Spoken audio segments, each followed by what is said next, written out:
to the May 17th West Rockhill Township Supervisors Meeting. Would you all please rise and join me in the pledge to the flag? I pledge allegiance to the flag of the United States of America and to the republic for which it stands, one nation, under God, indivisible, with liberty and justice for all. Okay, first item on the agenda is public comment. If you have any public comment on the agenda items, would you please state your name and address? Seeing none, okay, I'll move on to announcements. The first thing on the announcements is the Cleanup Day Awards. Do we have them?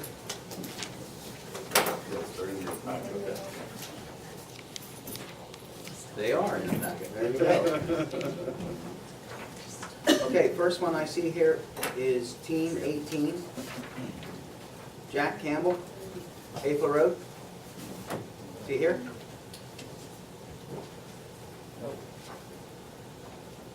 All right, next one I see on the list here is Lloyd Detweiler, Daniels Road. Is he here? Wow. How about Lily Frankenfield? Is she here? She lives in Virginia. Oh, wow. Okay. And Vicky Fex? Is it? Fox. Vicky Fox. Okay, great. We got one. I get them all? Yes, you did. That's a deal if I get them all. $50 certificate. Yeah, don't take the others and pass them out. Sure. Let me bring my wallet. Oh, you don't really have to take a picture. Yeah, we do. Oh, No.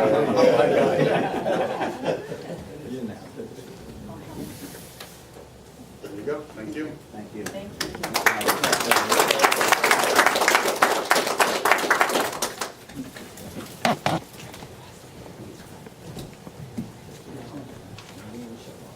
I want to thank everybody that has helped clean up this township on an annual basis. It's been a pleasure to see how the citizens care about our community. So keep up the good work. Thank you to all. I'm going to move on to the fishing derby. Fishing derby winners. Most of you know we had our annual fishing derby, and there were 3 young people that are winners. And I would like them to come to the front here, and we are going to present them with their $50 cash prize. First on the list, Ben Bright. Second on the list is Calvin Phillips, and the third one is Madison Overling. I think I got that right.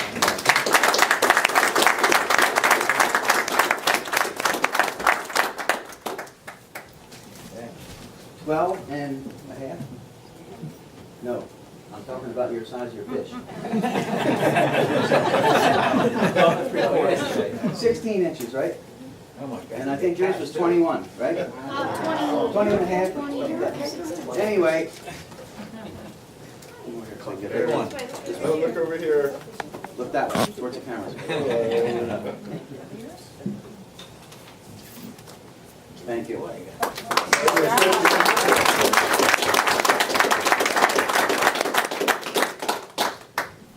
Thanks. Okay.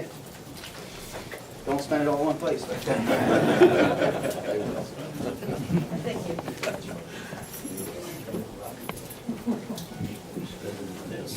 To add to that, I want to thank the supervisors for contributing their money to this great cause, and I want to thank the Park and Rec Committee, everybody involved that have given their time and efforts, and all the businesses that have donated the funds to buy these fish, as well as donate the hot dogs and donuts and everything that we have done to create a annual fishing derby that I believe has grown. From the time we started it, we had 60 kids. We had 200 fish we put in the pond. I think it cost us like $800. To this year, with spending $3,000 on fish, just about, and 134 kids were registered in that derby. So, thank you, Park and Rec, and everybody that has participated.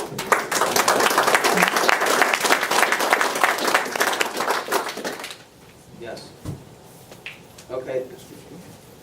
I'm going to announce that we're going to have an executive session after the meeting as well, to discuss some personnel matters, and some real estate issues. I will move on to the next item on the agenda is the approval of the minutes for April 19th. Have either of you had a chance to review them? Do you have any additions or corrections? Yeah, I've reviewed the minutes, I find them in order, and I'll make a motion. I'll second that motion. Okay, motion's been made, second. All those signify by saying aye. Aye. Aye, thank you. Okay. Moving on to the next item on our agenda is the confirmed appointments. Regina Schremeyer, Yep, you are up. thank you. My name is Regina Schremeyer, and I'm a member of a nonpartisan group called Fair Districts Pennsylvania. I'm here to get the support of our West Rockhill supervisors for PA Senate Bill 22 and House Bill 722. Both are co-sponsored by both Democratic and Republican legislators to end gerrymandering. For those not familiar with the term gerrymandering, it is the redrawing of district lines to sway electoral outcomes. Gerrymandering hurts voters in several ways, but primarily it allows legislators to choose their voters instead of voters choosing their legislators. When legislators choose their own voters, they create their own job security and distance themselves from the needs and the voices of their voters. In 2016, all 203 seats in the Pennsylvania House of Representatives were up for election. Yet Republicans had unchallenged candidates in 51 districts, and the Democrats had 47. These district seats remained unchallenged in spite of the fact that a full 67% of Pennsylvania voters expressed their loss of faith in state government. 2 out of 3 voters thought that the state was on the wrong track, yet over 90% of incumbents were reelected. How does this happen? Gerrymandering. These legislators who can't be voted out become susceptible to special interests and corruption that overshadows the needs of the voters. Gerrymandering allows career politicians to manipulate the congressional rank and file, which leads to bitter partisanship and gridlock instead of cooperation and compromise. A basic characteristic of free and fair elections is voters who choose their own representatives. Gerrymandering is the greatest threat to our democracy today, and Pennsylvania has been named one of the most gerrymandered states in the country. Other Bucks County townships have endorsed the resolution for bills SB 22 and HB 722.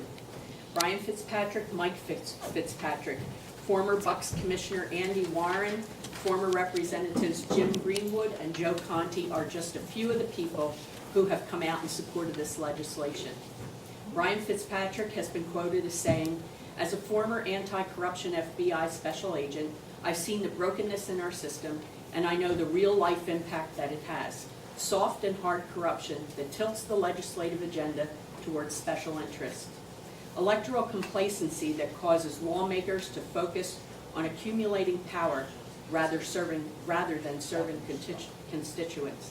And entrenched partisanship that grinds the gears of government to a halt."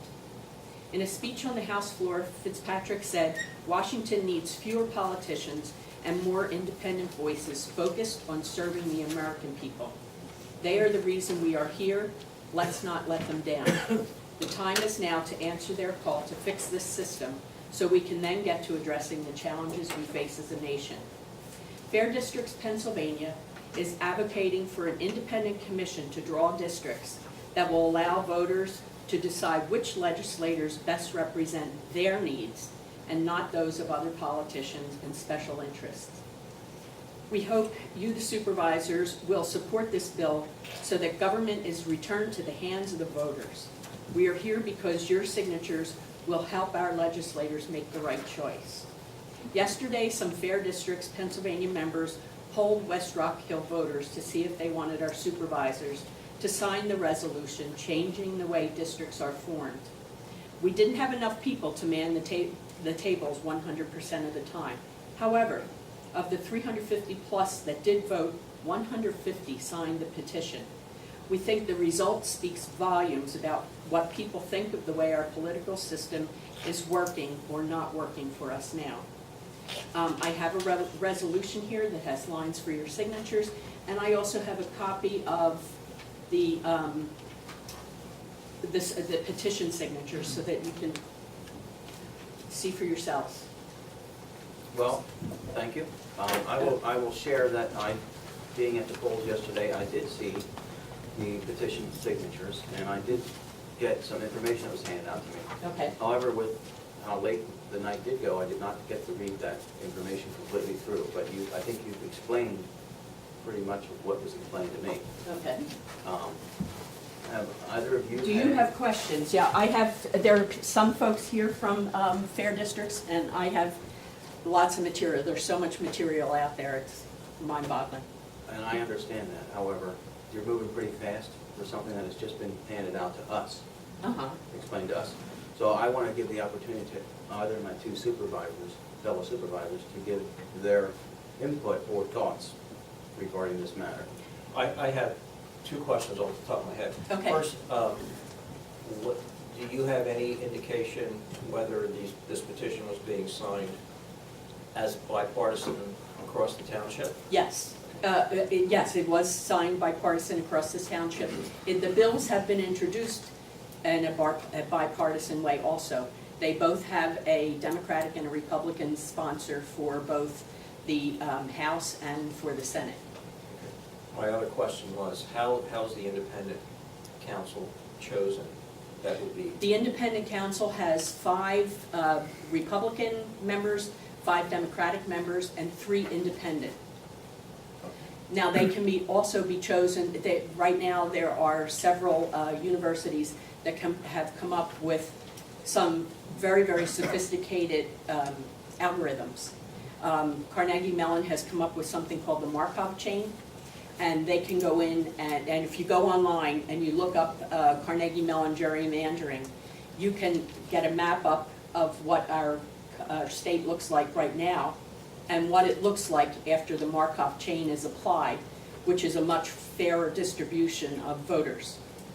So I'm sorry, what was your question again? I think you answered it. I asked how is the independent council? So it can be aided yeah. by that. At this point in time, there is a lawsuit that has taking place in Wisconsin. They are using these algorithms to prove unfair districting, and I believe there are some lawsuits being prepared to be submitted to our Pennsylvania Supreme Court to challenge it using all this sophisticated algorithm information. Thank you. That was my question. Don, you have Do any? you have available, could you provide for us how it's handled specifically now? How it is there handled an now is agreement it's 2 Republicans, 2 Democrats, and if they can't decide who the third is, the majority party picks it. Is that in writing? Is that a Yeah, yeah. contract? Mhm. Could you make copies of that available? I to will, us? yeah. Please. I think the series of this nature, I would suggest that we get additional information, table this between now and the next meeting or whenever we are able to come to some conclusion and consider it. That's my proposal. Okay. Do I need to be put on the agenda to come back next month? Or, If we say what we're going to table it to next month, we will automatically put it on the agenda for you. okay? Okay, but in fairness to the information that has been handed Mhm. out, and I seriously would like to be able to digest everything that was given to me yesterday. Mhm. I would Yeah. feel comfortable if we went that route instead of acting right now. It's a start towards having a more civil government I- and more civil conversations among the And I parties. understand that, and I do believe in a lot of the things that you mentioned tonight. However, I would like to be able to digest the information that has been handed out, Okay, okay? So what, I will agree with Don's statement, and it would make me feel comfortable if we had it. Well, I think if both of you want to have time for another 30 days to look into this, that's fine. I'll take the time to do it. Okay. But I think we should definitely put it on the agenda for next month. I would suggest you go to Fair Districts, Pennsylvania. You can also go to a site called Billy Penn, and they'll put up the map and show you how it's changed Okay. over 50 years. It's a huge difference. As a matter of fact, our District 7 is such an odd shape that it's known nationally as Goofy Kicking Donald Duck. I saw that, Michael showed me that yesterday at the poll, and it does look kind of weird the way, it almost just like has a pencil line drawn for a section to get it around the bottom of Delaware County. Yep. Which is, And other states have they call them earmuffs because they're connected by just a highway. But Pennsylvania is known as one of the worst. okay. The information that Don asked for, can we make sure that that gets here? I will make you copies of the bill as it stands now and as it is proposed. Okay. And do you have position papers from the people that you mentioned, you noted, Which people? the public officials?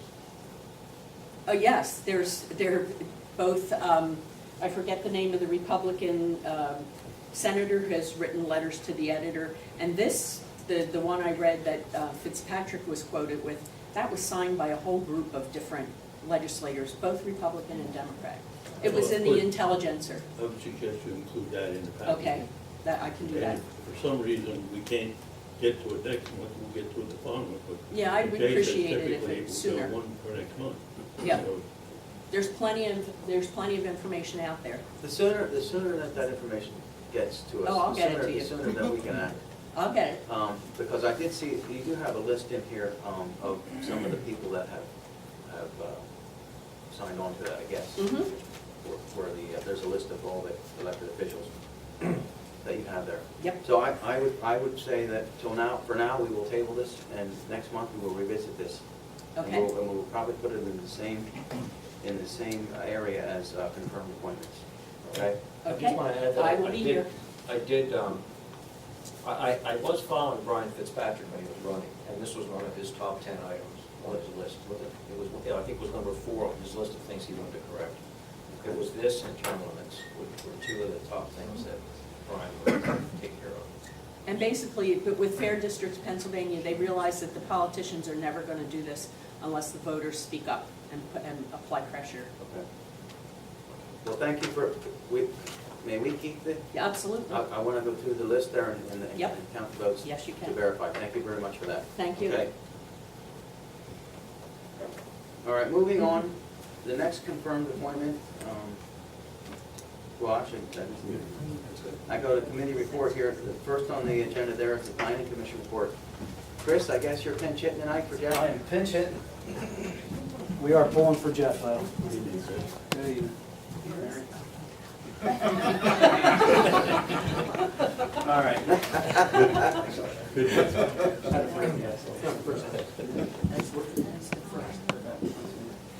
Anyway, we had 3 applicants last Tuesday at our meeting.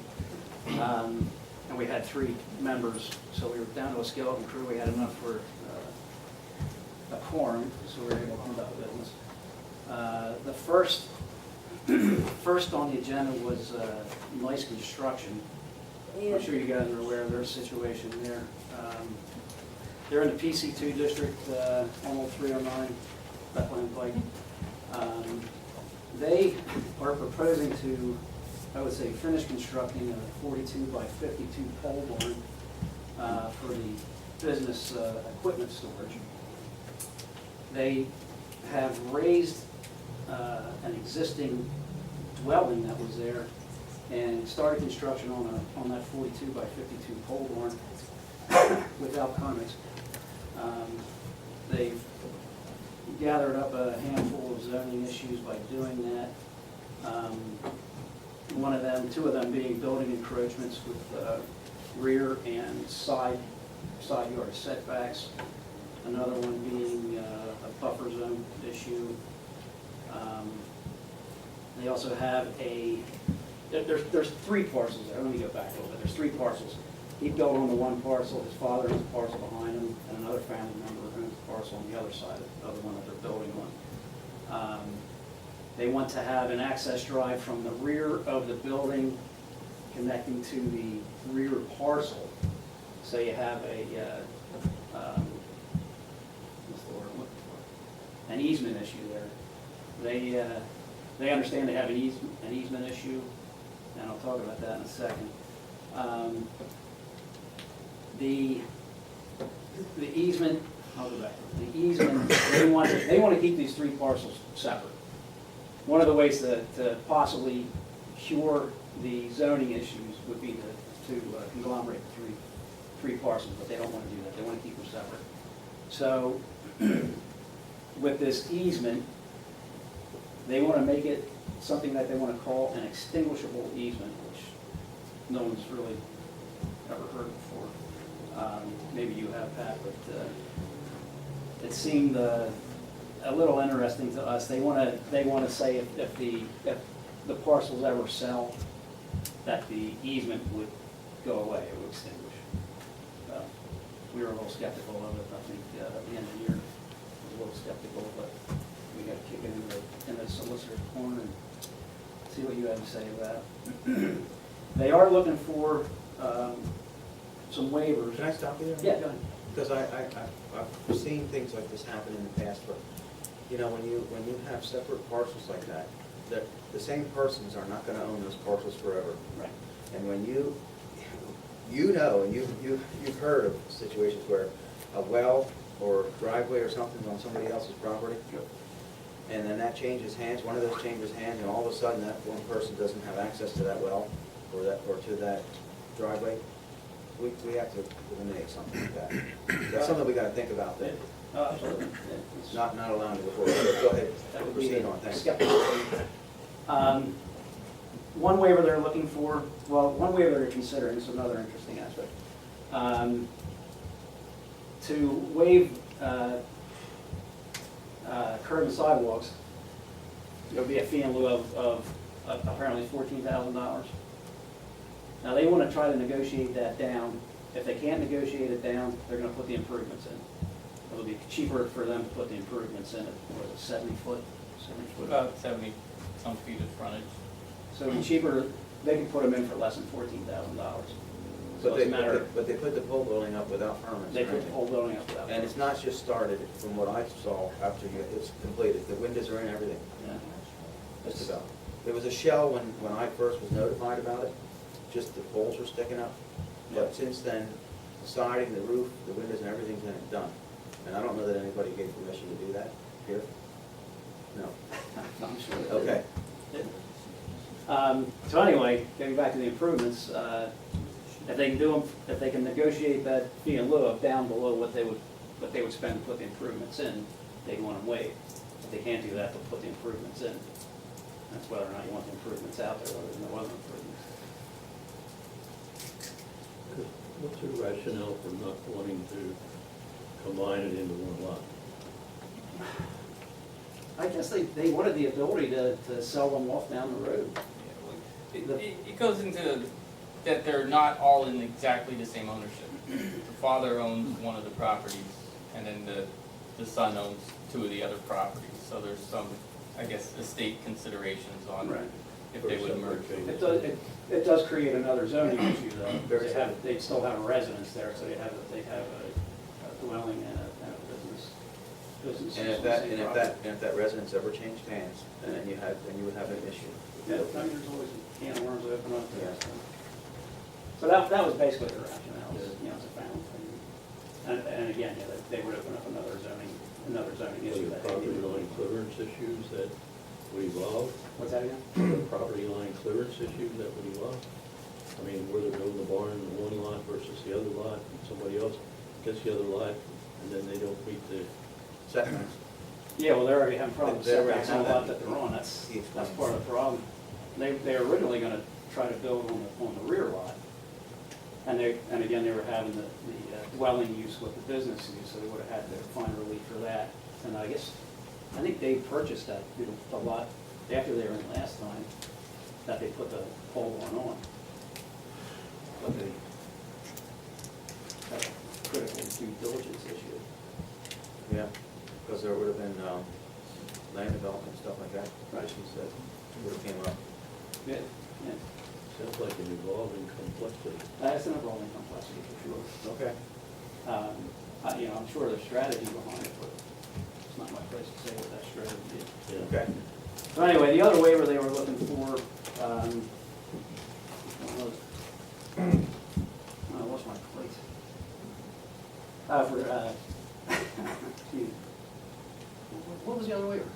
I can't remember. I don't recall at this point either. Several minor ones. Yeah, there was just Street some improvements was the largest. So anyway, what they want to do, they're going to get together with their attorney.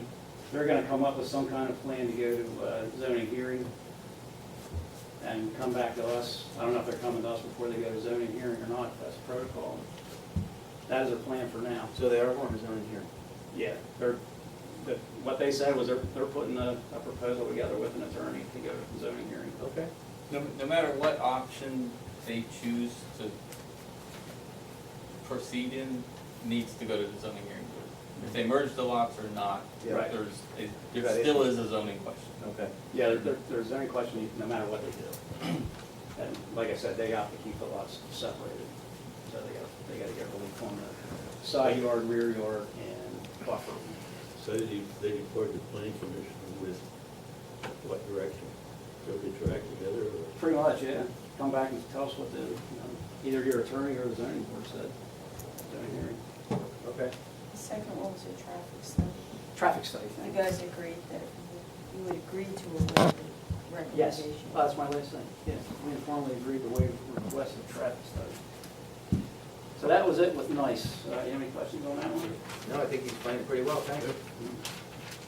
Jeff told me to be thorough. All right, next on the agenda was Fettigary. They're also on Old 309. Yes, Bethlehem Pike. They are proposing a two-phase expansion. First phase would be a 9,772 square foot building addition to the existing building. Second phase would be an 8,625 square foot addition to the back end of phase one's addition. They are also proposing a new dwelling. They purchased, I was going to ask you that. Was that house purchased off of Old Mill? yes, they purchased the Walker property, which had a residence on it. They're proposing to raise that building and build a new dwelling. That dwelling to be used for the owner of Fettigary and whatever dignitaries or whatever they want to house there. They went to zoning hearing. Number one, they had to get a use designation for what they're doing there. Zoning hearing gave them a D1 office. They had to get some relief on parking requirements and for the multiple use being that they had a dwelling with the business there. And they got all that. They got the DI office designation. Parking was reduced to 82 parking spaces. And they're going to put 16 of those spaces in reserve for future after phase two if they need them. And that's going to be, they're going to be paver area, right? The reserve parking area is grass paved. Right. Reserve parking,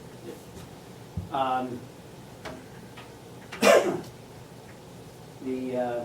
And all this is contingent on what kind of agreement you guys come up with, improvements on Mill Road with February. They had 11 waiver requests. I'll just run through them quick, pretty simple. Sewer planning module, they want relief. They have a holding tank now. They want to put in a bigger holding tank, so they got to deal with Bucks County Board of Health and the West Rockhill, what we call that, holding tank agreement. Water resource impact study, they have one well per property, per parcel. They're actually gonna try to tie the two wells together, is what they told us. So they should have ample water for their operation. Cartway width on Mill Road, they're removing the access to Mill Road. So any improvements on Mill Road, other than what they're agreeing to get this other stuff through, are pretty much null and void. So you have curb, sidewalks, street trees. You're saying the driveway access to the house, existing house will be eliminated? Yes, yeah, the access from Mill Road will be eliminated. Okay. So you can only get to that house from Old 309. Okay. Yeah. It's an improvement. Yeah. Well, hopefully Mill Road will have a nice improvement as well. Once we do whatever they're doing there. Parking area, landscape, raised curb planning. Raised curb planning, they want to have that because it affects the stormwater management plan that they're looking to use. So they don't want to stop the flow or remove the flow of the curb. The 1,400 square foot of rec land, they'll pay the fee in lieu of, so they're going to negotiate that one. Street lights, there's none there now, so I don't think there's any. So, PC recommended the waivers. We also recommended a waiver of the basin slope. There was one last little issue. The Salvage says it's got to be a 4-to-1 slope. They're proposing a 3-to-1, but it's a shallow basin, so we feel any issues with that. So other than that, we recommend preliminary final approval, conditioned on the engineer's comments. Okay. Slope issue, a problem with wastewater. No, in this particular case, the basins are less than 2 feet deep. They're large rain gardens, Okay. and they're trying to keep everything fit in between the parking lot and the floodplain, so they're a little bit tight on space. Okay. So in this circumstance, I don't have any concern. Anything, Jim, you got anything? No, I don't, I just at the meeting. Is that it? That's it for them. Okay, thank you. Next one. Next is Fresco, and they're here tonight. Fresco is looking for a waiver of land development. They're in the PI down State Road, I'm sure you're aware. They're looking to do a 6,812 square foot addition to the rear building, rear of building 2. And then they want to do some minor modifications to rear access lane and parking lot. They had plans from 2012 they were in, that, you didn't build any of that, did you, from that plan? So they got waiver of land development with that plan. And so that plan is still viable. They are still looking to do some of that construction as well as what they're looking to do with this new plan. What they're looking to do with this new plan, new improvements, addition to an extruder building, box resin storage, extruder building height additions, and cure rooms and silos. So if you know anything about what Fresco does, you might understand what all that meant. Their impervious surface with this new plan is going to increase from the last plan by 0.47%. So that's a couple of drops. The parking, existing parking is in excess of requirements, so there's no parking issues with the additions. Stormwater is going to drain into an existing basin, which apparently was pretty well overbuilt, can handle the additional drainage. So we recommended a waiver of land development for them. Any questions? I think you explained that one pretty good too. And I think I have a little bit of recollection of when they were in the last time. Yeah, because I back in was around. 2012, didn't seem like that long ago. Right. Yeah, I have any questions now. Don? No. Okay. Okay, and the last thing we had was the planning commission member vacancy. At our last meeting, we interviewed four, what do you want to call it? Applicants, candidates, thank you. We were charged with, by the supervisors to pick 2 applicants, candidates to recommend, and we put them in order. The vote, Andy Yencha was picked as the first pick, and John Swerda was picked as the second choice. Okay. So that goes to you guys, and pick us a winner. Okay. And that's my report. Thank you very much. Appreciate it. All right, thanks. I move approval for Chris's report, planning commission. I'll second it. Okay, motion's been made, second, all those signify by saying aye. Aye. Now, before we move off of that, we're going to discuss the 2 applicants that they have picked and chosen. So I think that we need to each think about who should be picked and who should be the alternate, or whatever we want to do with that. However, I think it's time to move on. Personally, I agree, we need to move on. And as most of you know, my position has always been, I've always taken the planning commission's recommendation. I don't know that I've ever gone off of that in picking a new candidate from the time I've been elected supervisor. And I have been a planning commission before that for many years.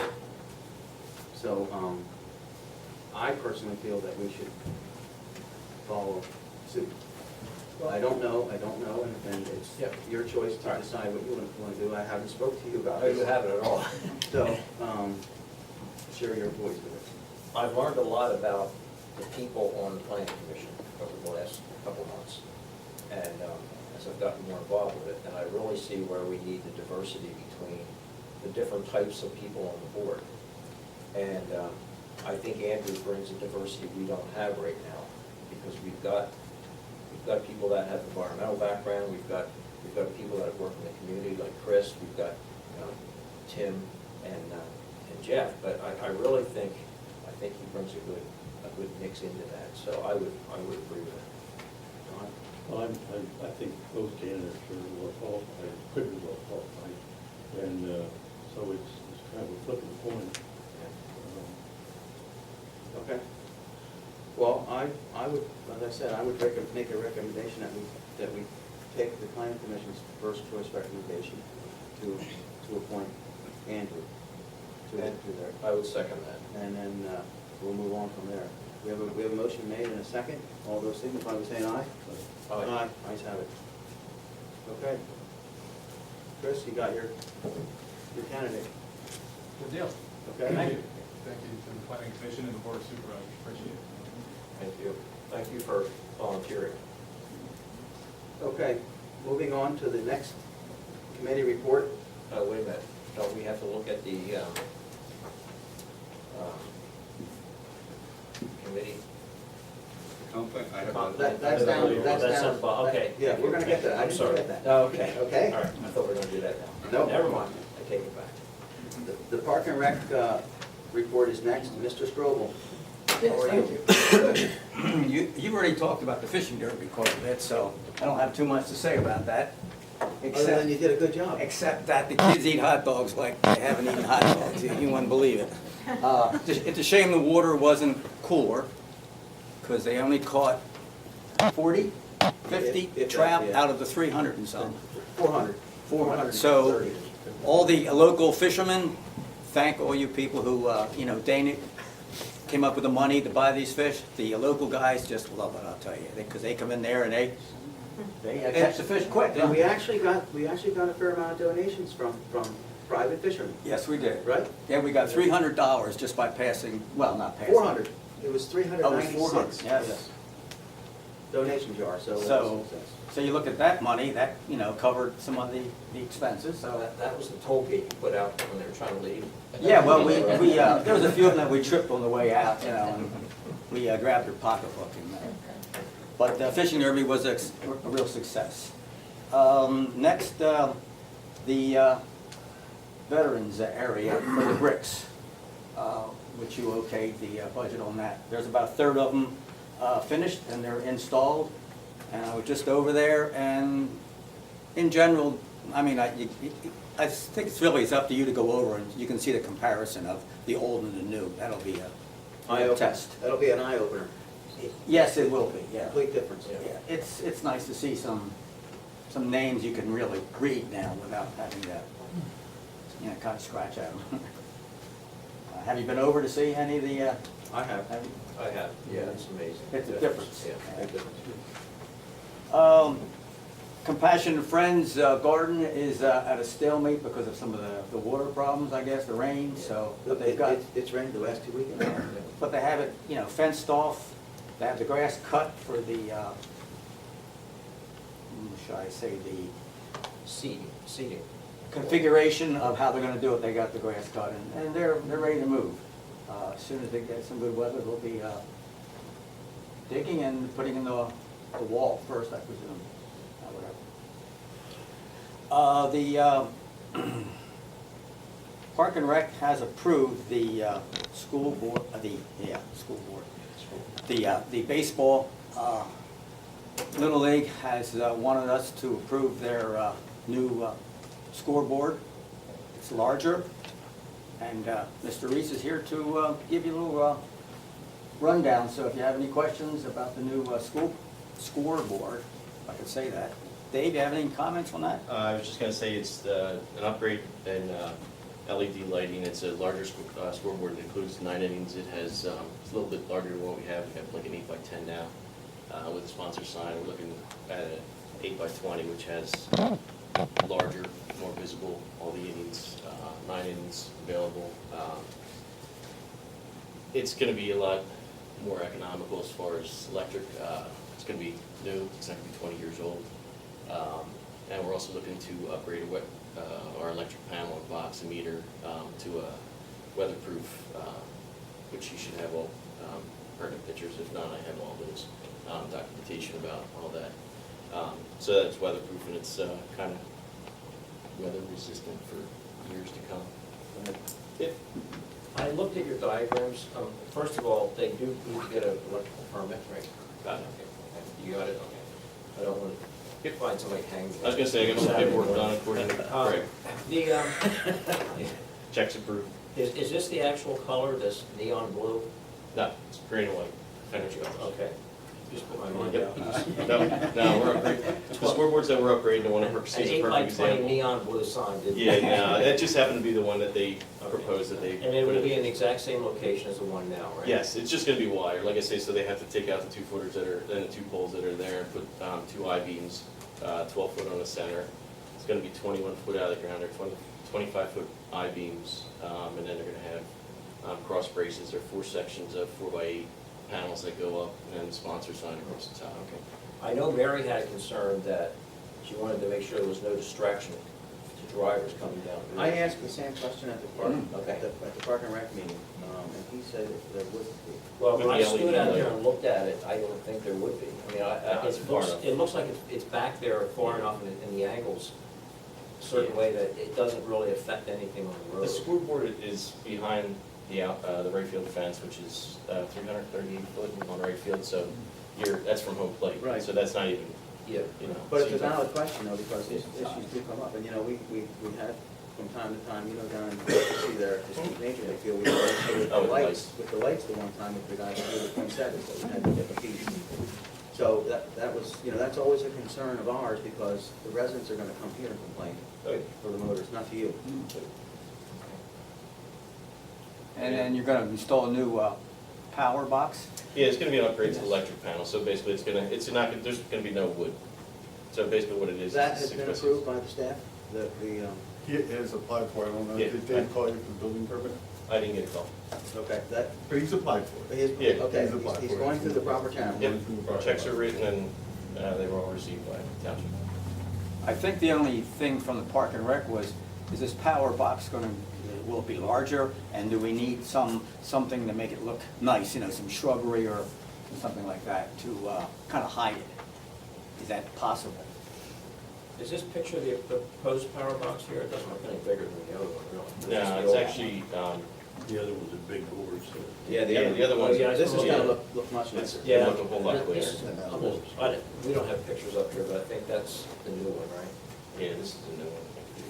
Sure. This year. That's the old one. No, this is, there's, Yeah, but the one that he has here is the old one. that could be. Possible. At the bottom, you see samples of. Yeah, we know. Yeah, Yeah, so it should be the yeah, same thing. that's what we have, down here. Yeah. Yeah, right, that's the old one. Yeah. What do you mean? Is this the old, is this the new one? That's the new one, this is the old one. That's the old window. Yeah, this is the old wooden I one. got it. Okay. Have you thought about putting some kind of rain shield on Yeah. top of it? Big difference. There was never one on the other one before. This is all enclosed now. Yeah, it's all enclosed. I mean, it's all weatherproof, so, I I was mean, gonna say, you're upgrading to weatherproof box. Yeah. That was one of the Yeah. items. That was a concern, yep, making sure it's protected from the weather. yeah. I don't have any other questions. Bob, are you satisfied with what you see there? Yes, and I think from a standpoint of size, that was a good issue of, will this thing be so big? No, it's smaller, and it looks a lot better. Well, this new scoreboard is, Oh, the score, yeah, you're talking about. We're It's talking gonna- about the electrical. oh, you're talking about electrical, I was talking about the other. Okay. It's actually small, yeah, the board's big. We're going in circles here. Right. But, But I know the electrical panels was a concern of ours, the aesthetics of the way it looked. Yes, it was. And showing what the old one looked like compared to what the new one's gonna look like is a lot smaller, much neater. Yeah, so- Did you see Pretty what much a she's smaller saying? footprint, basically, if you look at it. Would you show this to Kind of Suzanne, please? translates. So, I mean, Show her the new one, what it's gonna look like. there really shouldn't be an issue there when it comes to looks. It should be clean. It'll look pretty, one of those kind of designs, so basically translates out. I know they're anxious to get this accomplished, baseball, because Yeah, the we have season's district, we going, have they're districts and playing sections games, coming so. up, there's a lot of games. they would like to have it going as soon as possible, so. This won't service the other field at all, will it? No, Are you thinking about something over there? eventually down the road, we're trying to, I mean, we got a good deal on, the scoreboards themselves, so when we purchased them, we got a really good deal on that one as well as the one in Percy. So we jumped on that, and then we jumped on the installation because of the liability for installing such a large scoreboard, so. The only thing that I would ask, and I know that you already know this, PA one? Yeah. Lots. Yeah. You do excavate Abel's over gonna there. Because contact them. the existing lines and stuff that are there. Yep. Abel's already aware of that. Abel's a company that's gonna be done. I was curious on the, not the cost, but who, do you have someone, you know, giving you some monies, right? They're gonna advertise on this side. We do have sponsors, we have one confirmed sponsor and then another one, Grandview backed out on the second sponsorship. But it's all included in the sponsorship side, so. Because I'm thinking in the future, Park and Rec would love to have something, maybe with a sponsor, like something like that. I don't know. It's a 31 inch by 20, well, it's by 10 foot because we split the top in half. So it's a 31 inch by 20 foot, so it's across the top of the 8 foot by 20 scoreboard. And as that one's been there for 20 years, it's a pretty good deal. Yeah, it is. Okay, so, Thanks, Dave. Yep. are we okay to act on this thing now, or do we not need to wait on something? No, you're okay to approve the sign, he still has to go through the building permit Sure, process. right, yeah. But if Okay. you're fine to approve the sign. Okay, I'll entertain a motion then to approve the new proposed Little League scoreboard and electrical panel upgrade.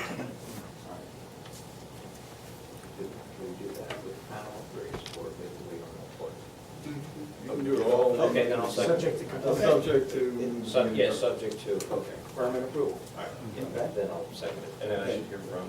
Motion been made and second. All those signify by saying aye. Aye. Okay.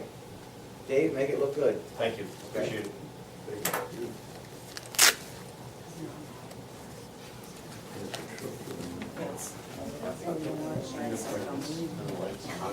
Okay, well, that's what I have for the Park and Rec. All right, any other questions from Bob, or I'll entertain a motion for approval of the Park and Rec Committee. Motion been made? Second. Second, all those signify by saying aye. Aye. Thank you, Bob. Next year's fishing derby, if you have a date in mind earlier, We'll be we're signing that. going to be talking about that, just let you know. Okay, moving along. Next on the agenda is the Conservation Committee. The Conservation Committee meets tomorrow night, Wonderful. 7 p.m. Thank you. Okay, commission reports. Police. Sergeant Maloney. Hi, sir, how are you? Good. Monthly calls for service summary for April of 2017. Pennridge Regional Police Department responded to 371 calls for service.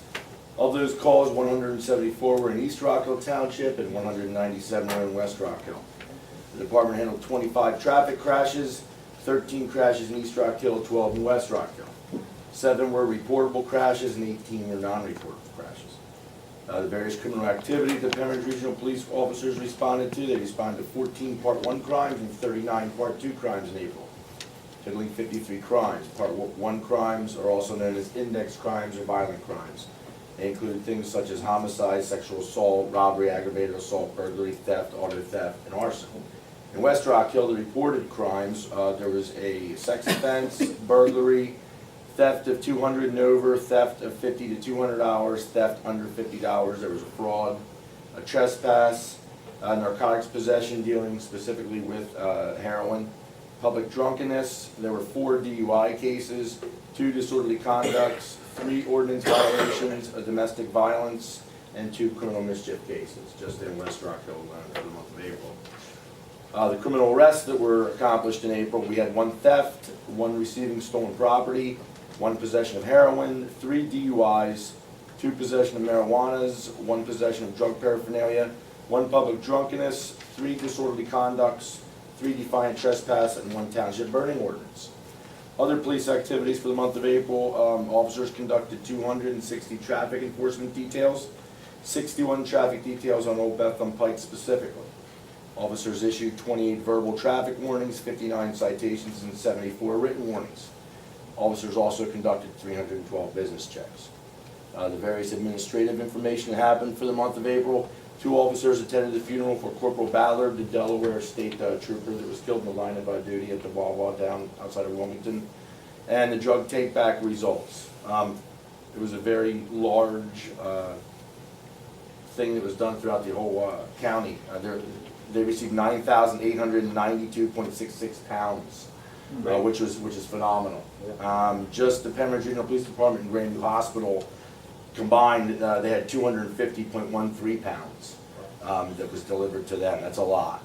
So should be very, very proud of that. Participation in a forum panel.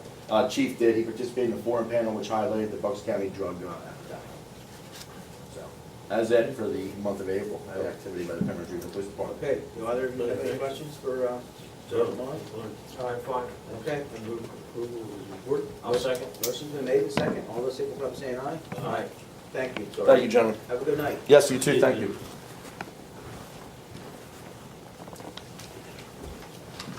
Okay. The next commission report, Joint Rec Commission. I know Jeff's not here. I will be. You'll give the report for us? Yes. Okay. I sent each of you a copy electronically of the budget and revenue expenditures for the year. We're right on track for the year. There's not a whole lot to say about that right now. The ticket sales are right on track. We actually had somebody come into the pool today who's never been there before and wanted to know where she had to drive to sign up. So we had 2 of those this week. So that's good. So that's pretty much all I'm really going to say about the financials. I do want to say that a lot of work has been done up over there. Well, Suzanne's been there all winter doing stuff, but for the volunteers that have been coming out, this is a community pool, and we've had people coming out of the woodwork to help us, and it's just been amazing. We've done a lot of work.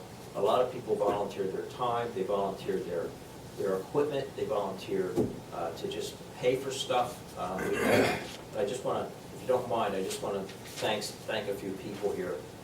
This all started last fall when a gentleman donated about $5,000 anonymously for us to gut the bathroom of all the stalls and then Put the dividers in. put all the dividers in. So we took that, and that was a starting point. And since then, those have all been replaced. While it was stripped down, we had the place painted, and this was all by volunteers and by community service people. The community service people have been excellent. I'm really glad Jeff got a hold of them and got them in there. And I'm going to just thank some of these people that actually came out and helped us. Rich Miller and Ed Hoss came out, and they actually were doing all the trimming, trim work, fixing trim, painting it.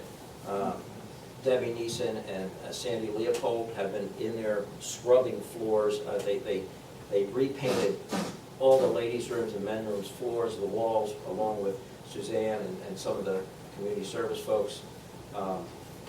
We had all the community service people there. There was 1, 2, 3, 4, 5, 6, 7, about 8 or 9 of them that are regulars, unfortunately, but they've been a big help. And one of them actually was so into the project that he brought flowers from his garden that we could plant out front. I mean, this is the kind of people that are coming out to help.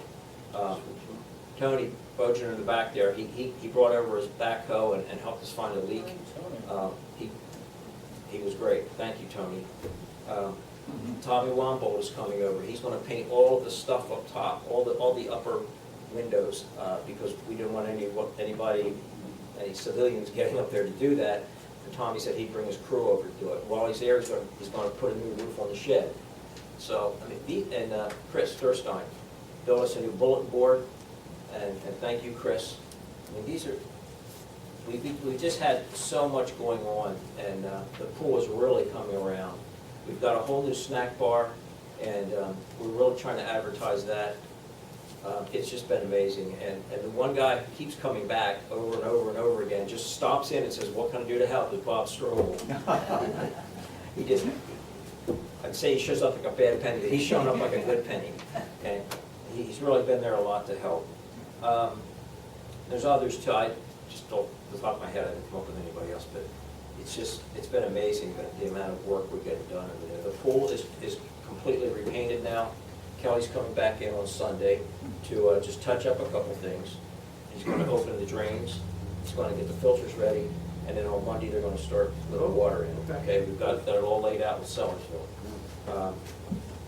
We have another big project coming, we'll talk about that one at another point. That'll kind of like be the topper for the whole thing, but I'm really excited about some other stuff that's going on. So, Great job, by the way, on the snack bar and the menu, size of the menu. the menu's huge. I gotta say, I have been impressed because I have seen what the place has looked like before and what has been transformed over the past year. Good job. The pool has really gone downhill. I think this is really getting people sparked, and I hope we see it in people that actually come out and use the pool. The facility there is 11 acres, and unfortunately with the building that's there is non-usable yet. We gotta get that usable. It's a tremendous potential for a lot of things to happen there. There's, what, 3.5, 4 acres of grass out front that could be potentially used for different kind of sporting events. What a Whatever. huge yard sale. I will share with you, down at Fannie Chapman in Doylestown, they actually have sand volleyball courts and they have leagues on their pool property. And somebody manages that. They organize they have an organized team. Not that saying that you'll want to do that, but that is something that they do throughout the summer where they have actual teams that play against each other. Now I know it's hard to get, Doylestown's a little different than here, but Sellersville's pretty close. If you get some effort, some involvement from the Sellersville committee people, maybe you can work on something. Good job though, thanks. Hey, does anybody have any questions about the pool? Suzanne still has a membership drive on and get a free tote bag. I don't think, like I said, we've got another big project coming up. And something I also discovered, which I never knew about until yesterday, there is a sidewalk that runs from Washington Avenue at Halloween House Road there, all the way over to Grandview Hospital. And I'm thinking about promoting this with Grandview Hospital, exercise and eat. There you go. Come on over, have lunch, It's a snack stand. walk back again. It's about a 5-minute walk each way, you get out during the day. So I think that's another good move that we can think about. Anybody have any questions or anything? Okay, great. Well, thank you. That's all I have. Okay, I'll entertain a motion for approval on the commission report there. Motion been made. I'll second it. All those signify by saying aye. Aye. Thank you. Next on the agenda, tax collector's report. Okay. Before I do that, I want to ask one question. Is that air conditioning working? It's not. I'm getting warm. Woo, just now. No. It's been more. Okay. Suzanne, proceed. Okay, for the month of May, for just annual tax bills, I collected $63,995.06. I have not collected any interim taxes. No interim tax bills were paid this month so far, and our streetlight tax of $809.25. So we're right on track from last year. Taxes are due in phase until the end of next month, June 30th. Any questions for Suzanne? No, keep it coming. Okay, keep it coming. Thank you, Suzanne. All right, I'll make a motion, we approve the tax collector's report as presented. I'll second. Okay, it's been second. All those signify by saying aye. Aye. Aye. Thank you. Next on the agenda, engineers report. Mr. Ball. Thank you, Mr. President. So the first item we have on the agenda is the Fresco waiver of land development. Chris Thurstein has given you an overview. We have representatives here tonight. If you could give us a short summary of where we're at. Judy, do you want to have the availability to put up the PDF? You told me I had to get this ready. Sorry. Did that not happen? Good evening, Scott Camburn with Erdewiler and Walton. Yes, Scott, how are you? Good, thank you. I'm here this evening with Jeff Hammond. Hey, Jeff, how are you? Fresco. Yeah. That's This is the overall plan for Fresco. Fresco is proposing a 6,812 square foot building addition to the rear of their facility right here. There will be a new loading dock, a relocation of the service drive in the rear, and that is primarily it. The addition and the service drive are over top of, or mostly over top of, existing paving in concrete, have a very slight increase in impervious coverage, less than 0.5%. Stormwater will flow to the existing detention basin at the corner of the property. We're in receipt of Lynn letter dated May 5th. Very minor comments, and all comments are will comply. In addition to that, we're in receipt of a Bucks County Conservation District approval letter dated May 9th. Could you just touch on employees or changing employees with this addition? Let Jeff speak on Yeah, we employees. would expect probably just in the neighborhood of a couple more employees for this. It would be, the plans would be for an injection molding operation that is pretty much automated, so there would be additional, maybe 2 more employees involved. Basically, you're just storing more product, more materials to make product.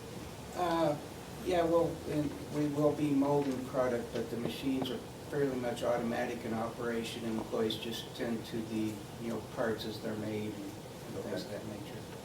Okay. Do you have any questions? No,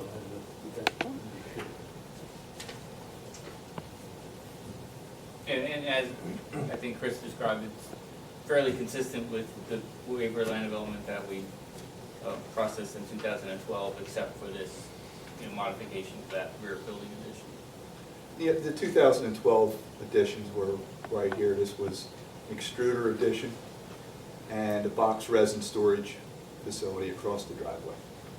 Those facilities have not been constructed to date. Right. Still on the books, and hopefully soon will. Okay. All right, I don't have any further questions. I think it's good. Pretty good.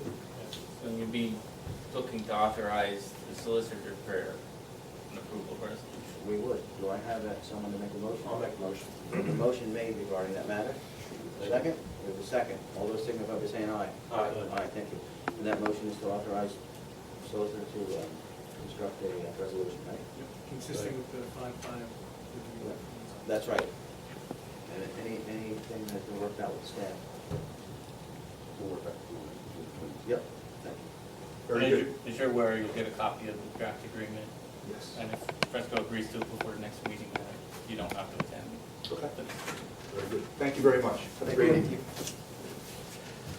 Okay, next on my agenda is just a plan review status report that's in your packets. There's no projects requiring action at this time. And there is one authorization voucher in your packet. It's for Rockhill Contractor Services, the storage facility on Meeting House Road. And this releases in the amount of $15,653.60 for work completed to date. Okay, any questions regarding that? No for approval of payment of that activity. Okay, I'll second. Motion been made second. All those signify by saying aye. Aye. Very good. That's all I have unless there's any questions. I have no questions. I'll entertain a motion for approval of the engineer's report as presented. I'll make motion. Motion's been made and second. All those signify by saying aye. Aye. Very good. Moving along, solicitor report. Thank you, Mr. Chairman. The one item under my report is the proposed resolution for the conditional approval of the requested waiver of land development for the Great Swamp Fish, Game, and Forestry Association. My understanding is this was probably before you last month. You authorized our office to prepare the approval resolution for the requested waiver of land development consistent with the WIN review letter dated April 5, 2017. We have prepared the proposed resolution, and the applicant is requesting a waiver of land development for the submission to install a 40 by 60 non-residential accessory building and removal of the existing stone areas of the shooting ranges and restored as lawn. The resolution has been prepared pursuant to the review letter and the discussions at your prior meeting. So with that said, unless there's any questions or comments from the board at this time. Party has agreed to the conditions. Yes, you do have a course. I saw a letter in Yeah, your discussions. in the email there, they wrote us an email confirming that they have agreed to it. Yeah, that's good. That's big. I move for, Oh, you have any questions? Just Yeah. one, I know that we had talked about the 2-year thing. Where is it? I just saw it. That's on page 2, number 4. Number 4, yeah. When will that application, the applicant shall agree to execute an agreement with the township, when will that be done? That agreement will be done before any building permits will be issued. Okay, as So long as, I just, they can't do anything until they execute. okay, I just wanted to know Till when they that, commit. that would be. So they Okay, commit. all right. So does that, that's that's fine. That- before any permits are given? Yep, that's fine then, I will approve it. Okay, so the motion's been made and you're I second? second. Okay. John made the motion, Jim second. All those signify by saying aye. Aye. Aye. So it's resolution 2017-09. 9. Thank you, Mr. Chairman. Patrick, do you have anything else? That's all I have in my report, thank you. Okay. I'll entertain a motion for approval of the solicitor's report. So moved. Okay. Don got that one, Jim second. Okay. All those signify by saying aye. Aye. Ayes have it. Township manager's report. Thank you, Mr. Chairman. The first item is the West Rockhill Emergency Services Report. Sellersville had 24 calls, 10 of which were in West Rockhill Township. Sellersville had, on Route 309, 4 calls, 4 of which were in West Rockhill Township. Telford had 21 calls, 3 of which were in West Rockhill Township. Telford Route 309 had 0 calls. Tyler's Port had 23 calls, 3 of which were in West Rockhill Township, and Trumpartsville had 54 calls, 10 of which were in West Rockhill Township. Craig, in these numbers, is there duplication at all for Sellersville and Trumville, for example? Each had 10? I would have to go back through it individually to know that. I will say they do duplicate some, Don, because yesterday, I'm going to share with you the experience at the polls up at the at the Twin Churches. There was a fire up on Upper Ridge Road, a house burned down to the ground. And as I was there, there was probably 5 or 6 fire companies that went by that intersection there, up Finland Road. And Sellersville, some of them, Tylersport, Telford, Quakertown. It was an enormous draw to the site. I guess because it was full of bulb, and I guess it did burn down before they got there. So I would say if Sellersville listed that, and yes, and Tylersport listed that, you'd have duplication there for that one call. Okay? Just clarifying what's there. Okay. I have no questions regarding that. Okay. The next item is the building and zoning report. For April, we brought in $17,836.25, bringing the grand total to $41,324.25, which puts us halfway through the budget. Halfway through the budget, and we're only in May, so we're doing okay. Well, I wouldn't say that we're doing okay. After a couple of years of us not making our budget numbers, I greatly reduced what we would get in building permits in the budget. So while we are tracking towards budget, doesn't mean that we're doing better than last year. Well, I will share, you have seen some business in the planning commission meetings, so at least it shows that some things are being done. Correct. So that's encouraging, right? Yes. I think last year we had 4 or 5 planning commission meetings canceled because of no business. Correct.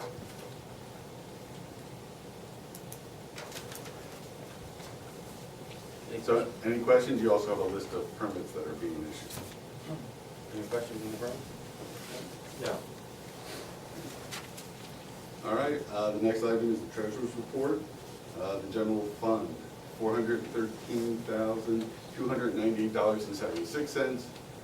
Highway aid, $277,644.66. Open space, $1,668,299.52. The Park and Rec Fund, $14,421.47. The Equipment Fund, $9,157.48. Highway Capital, $124.13. Streetlight, $29,723.04. The Reserve, General Fund Reserve, $302,814.31. Open Space Manorfield, $50,654.88. Sewage Maintenance Fund, $166,066.85. Stormwater Fund, $7,049.52. The escrow funds, $158,791.35. And open space Durstein, $24,151.44. Any questions from either of you two? Nope. I move for approval as presented, all subject to audit, Second. including the payment of the bills as presented. And I'll second. Okay, motion's been made, seconded, all those signify by saying aye. Aye. Thank you. The next item is the Public Works Report. I'll go over maintenance performed on township roads.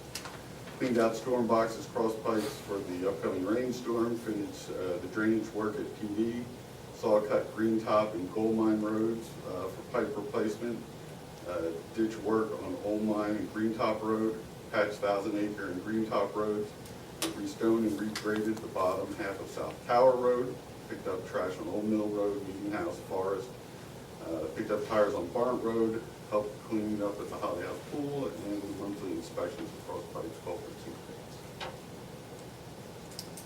Did you put my Forest Road on the list? Forest Road is on the list. Okay. Several potholes that are size, I would like to have them cut out properly. Yep, they would. Okay. Any questions from either of you two on the roads? No. And then now, Okay. I move for approval. All right. Second. Motion been made, second. All those signify by saying aye. Aye. Thanks. Greg? At last month's meeting, the board authorized the selling of equipment. The first bid that we got back on our 1996 AGCO Alice tractor, this is on municipal bid.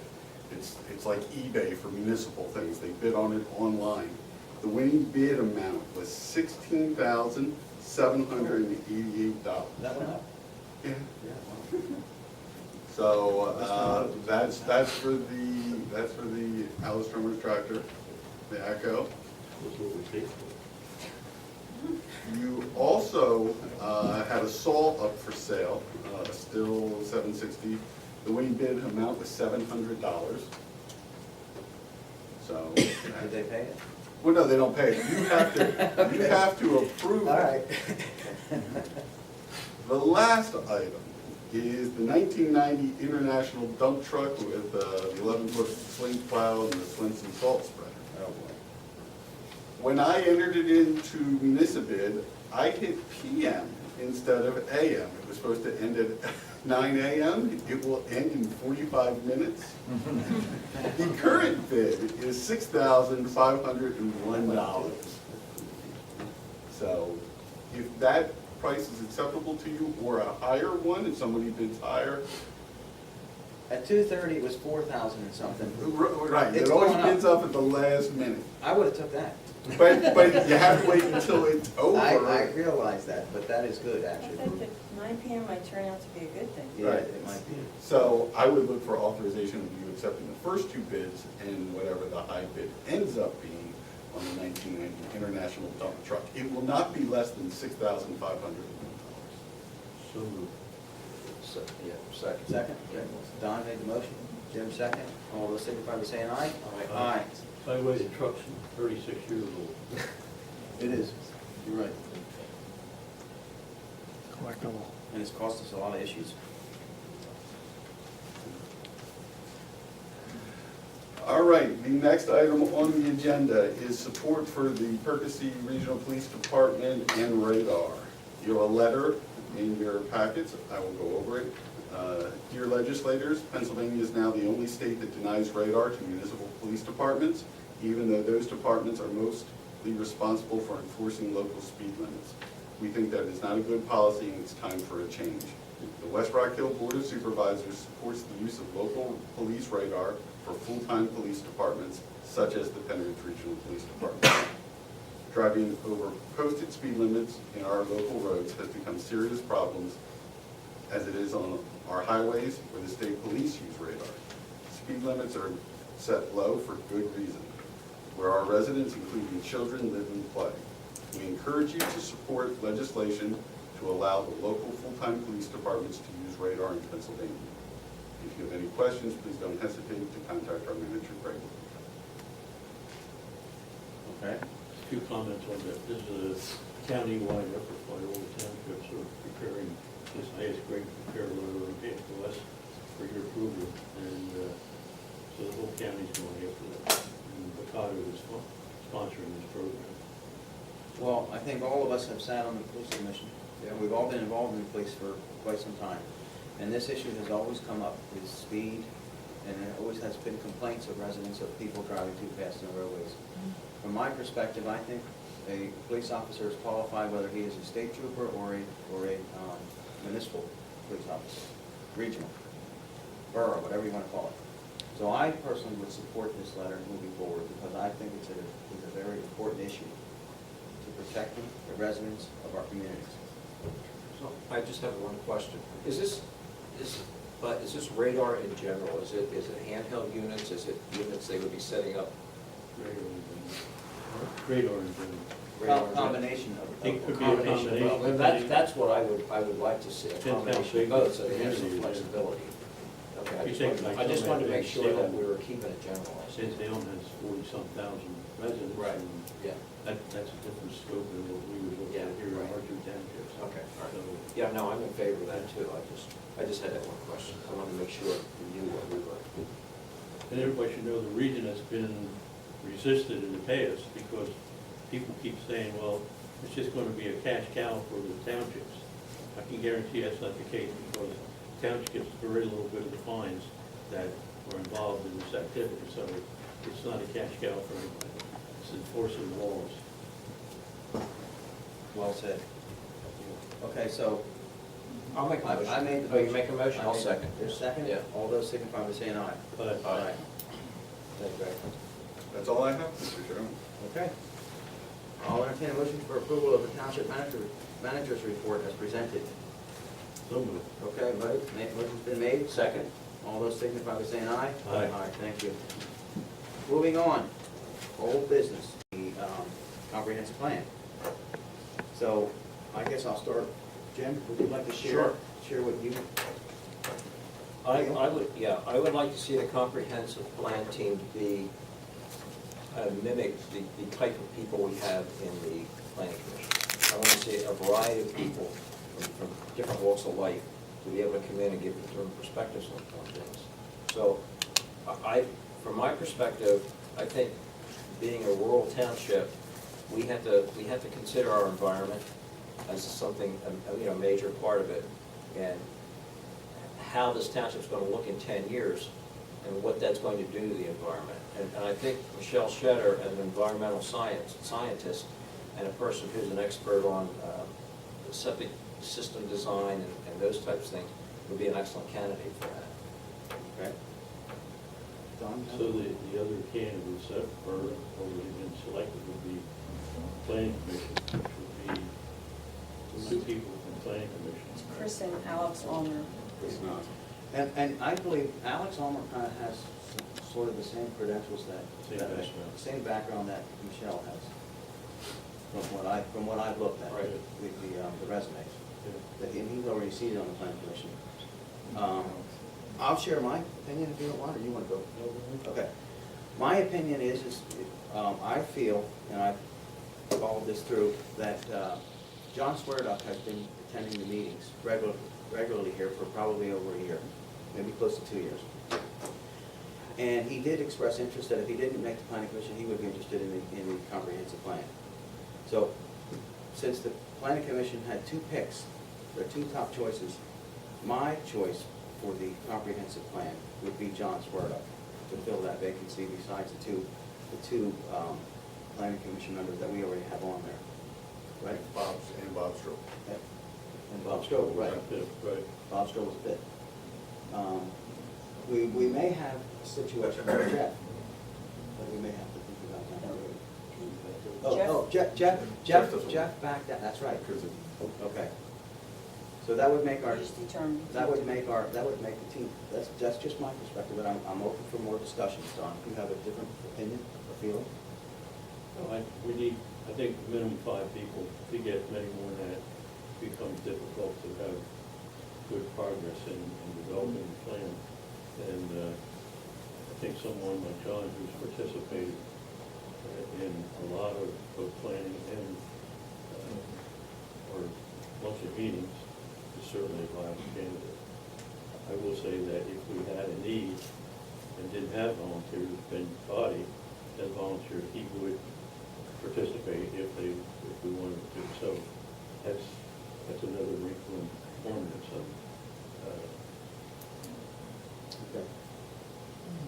And I agree, Alex has background. And I guess it would be Chris and Alex as members of the planning commission. Is that correct? Correct. Okay. You're okay with that, Chris? Yeah, if you don't mind. I don't Jeff had sent an email saying that he, due to this recent health issue, that he wanted to back out of it, and asked if Tim or I would take his position. So Tim and I discussed it, and he's got too heavy a schedule, especially in the summer with kids' athletics and whatnot, so he doesn't have evenings available. So I'd be more than glad to do it. Okay, good. All right, so, So, I'm sorry, so we've got Bob Strobel, Chris, and Alex, Don. and Don. Okay, so you're looking for one more. we're looking for one more, I right? thought it was Don plus 5, okay. No, it comes to a total of 5. Total of 5, I understand. Everybody votes. So, you're the tiebreaker. I think I'd be inclined to go with John. John Squirtle? Yeah. Okay. You want to put that in motion? So moved. Okay. I will second Don's motion for John Squirtle. Well, I'll go along with you. All those signify by saying aye. Ayes have it. Now we go to work, and there'll be a lot of, Okay. Excuse me. Yes. When is this, when are you planning to start this off? Well, when we can get everybody's schedules together and then get a night that everybody can make it. So we don't have a night chosen yet? We do not have a night. Greg and I are yet. start wrestling with that now and get in touch with everybody and see what. You'll have input on that, okay? Yeah. Yeah, you have to make it. I'd like it. In most cases, it's a situation of availability. Right. Got to pick the right night. And they will be open to the public as well. Correct, we'll have to advertise it, Public meeting. and Bucks County Planning Commission will be attending, so. Okay. And they will be doing a lot of facilitating. Correct. Another question. This, after it's done, after it's completed, it's got to go through the planning commission, correct? Correct, you will recommend it then Planning on to commission, the board, board, on to the and board of community. supervisors. So it's not a bad idea for the other planning commission members to attend some of these meetings? Yeah. That would be a suggestion. It's not a bad idea. It's a good idea, actually. The last time we did, we put a few people, typically 10 or 12, and sometimes more every meeting. You also recall, there were a lot of times two of the supervisors were sitting in the audience. Yes. So, you know, that involvement is good. But yeah, I mean, it makes it a lot easier at the end, when it comes time to approve. Right, because we all live in different areas, and we may raise a question that somebody's not thinking about. Public meeting, so everybody can comment, sure. Right. Okay.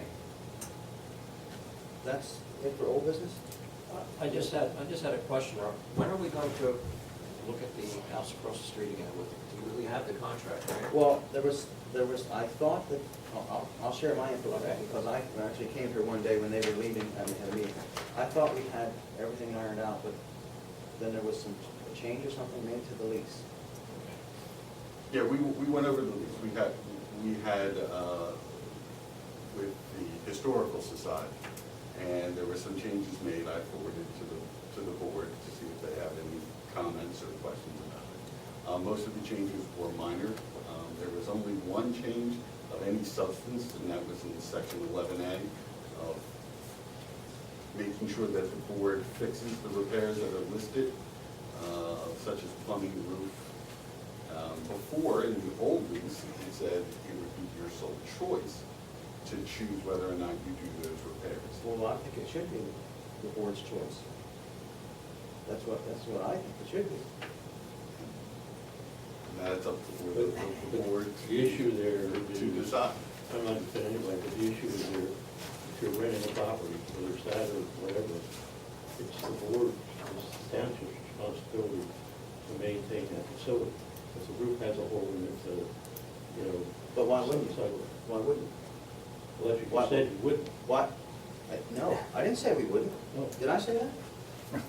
I I said it think would be, that's I the said it would impression. You be said it was our our choice choice to do it. I don't think it should be in the least to demand us to do something like that. We're not charging rent here for this place, am I correct in saying that? You are charging $1 a year. $1 a year, okay. The question is, do you want to bind yourself to the repairs, or do you want to choose whether or not you do it? What if the repairs are so great that you don't have money budgeted for them? That's a condition we might have to get out of the lease. Okay. We can have that out. But you wouldn't if you agreed to do the repairs. Correct. That's It the, depends how disastrous the repairs have to be.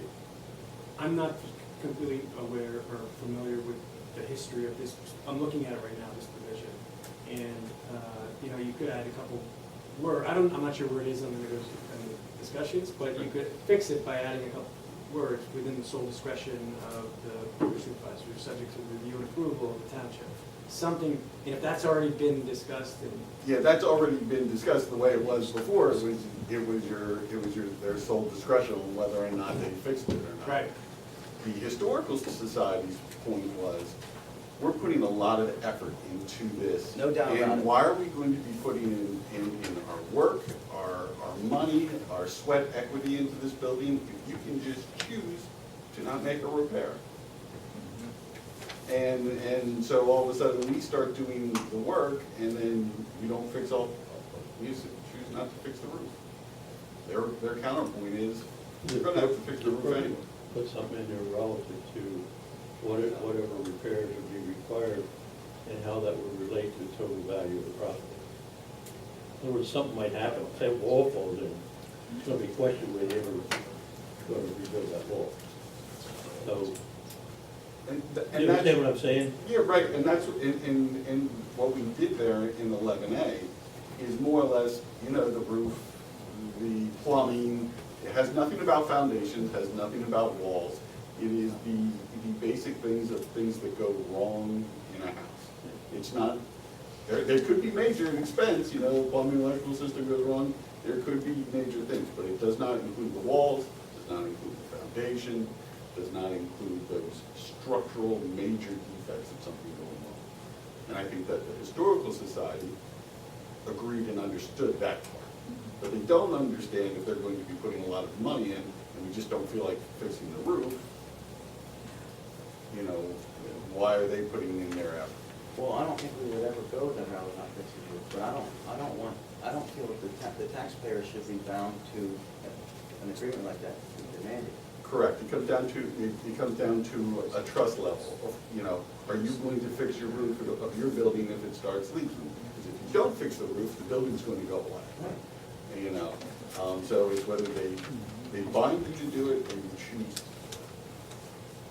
And that's a policy decision of the Board of Supervisors. Correct. Which way do you want to go? Do you want to choose what repairs you do, or do you want it in the lease and says, yes, we are going to do these repairs if they go wrong?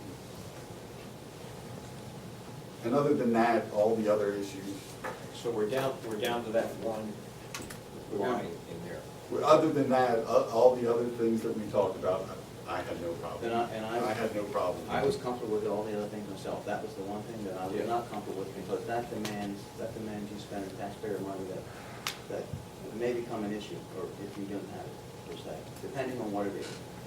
But once the board decides that, I can send it back to the Historical Society with all the changes that they requested. So I'm sorry, I had to step out, I thought it was an emergency. Did we have another option for a change in the wording? Patrick? Oh, yeah, oh, okay. Well, like I said, they may have already been to where I'm gonna suggest, but you could always put in there a few words saying within, you know, the sole discretion of the board of supervisors, upon review and approval of the board of supervisors in the township. I mean, something to that extent, just to, so it's not as binding as concrete as it's currently written. And I would assume that they would have to take it back to the board, correct, David, saying that? David would have to take it back to the board to ask that. Correct, but I didn't want to send out the revised lease without you guys looking at it and saying, That's the only issue with the five. Well, I think we need to take another look at maybe having some more rationale in that statement, other than just a flat-out statement. And maybe there are conditions you could identify. You've already identified a lot of conditions, like the roof, the heating system. I mean, What if we that's a put given in, for the what if we property. put in to an amount not to exceed X amount of dollars? Well, you already have the authority as a manager to spend up to a certain number. Do you know the number? Yes. Without the board's approval. Okay? Has that ever been shared with the Historical Society? No. Okay. Not that you have to, Right. but I'm just saying, I would feel comfortable if you could come to some kind of agreement, not binding the taxpayers' demand. Beyond a certain level. Well, the thing you need is an escape, You need to be a able. rational escape. Yes. You know, I don't want to bind the township into everything goes wrong in 1 year, and then we're 'Cause it fixing could. all in Same way we're 1 not year. binding the Historical Society to No, that either, so. Right, not at all. I think what Greg is saying is, so long as you're okay with all the other changes, if you just give them direction, hey, go back to the Historical Society, this is the one issue that needs some massaging or tweaking with respect to the language in 11A, right? It's- Right. You gotta expand the Right. wording and under the meaning of citing what is reasonable. And I think that should be done, and we should get this thing moving forward. Yeah, I don't want us to drag this out to the fall. I want them to start painting tomorrow. Yeah, right, I agree. So why don't you work with them and come up with the amount? Okay. See what they say. I think we See what their have- legal counsel says. I think we have a clear understanding of what, we have a clear understanding of what, Is he here tonight? No, I don't see him. No, the legal counsel's not here. what we need is a clear understanding of if something happens, what are we gonna do? Right. And That's what, that's, bottom line, all the other properties we have that are leased, regardless of what the value is, they're leased. sure. That whole subject You is have a our responsibility. responsibility. You have a responsibility, right. And I will share, you know this, Don, we've spent close to $30,000 across the street over there that we haven't had budget yet, to make this become a reality. And I think that we need to do it. We need to get it in the hands of the people that are physically gonna do the work. Because it is an undertaking to do what they wanna do. So, I would say, let's get it moving. Okay? David, do you have a meeting before our next supervisor meeting? No matter what, you guys get this worked out, let's get this off the books. Okay. I mean, Greg, you need to work with Ruby and Thatcher, and see if you can work out some wording with them. I mean, I'm comfortable with it, Jay's not comfortable with it, I'm not sure where Jay. Because I think, Comfortable with that? I think with there's that a amount? escape. With the wording, yep, Okay. yep. You're already there. Okay. I trust you, I trust Okay. your judgment. Yeah. You've been hired to be the manager, so manage, Okay. okay? Good then. Good.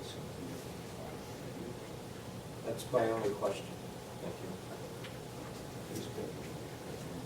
All right, we're gonna move forward then to new business. Airport development in Percy Borough. I don't know if anybody has read about this, found out about it, but it has become brought to my attention here, I would say within the past 2 weeks.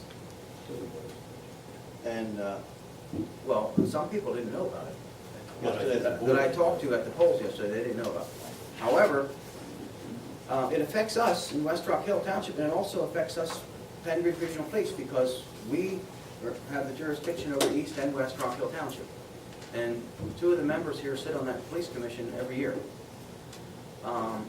There's been proposed development, from what I have been told, at the airport to increase and add hangars for corporate Lear jets and build trucking warehouses with tractor-trailer traffic added on Ridge Road, as well as there was a proposed hotel and a pub. I have some serious concerns with the traffic because the tractor-trailer traffic is not going down into Percy Borough.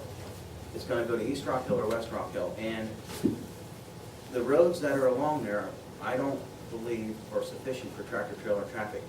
Having a Class A commercial driver's license and knowing what it takes to operate a big vehicle like that. Tunnel Road, Blooming Glen Road, the intersection at the White Horse, which is where Silverdale Auto Sales is.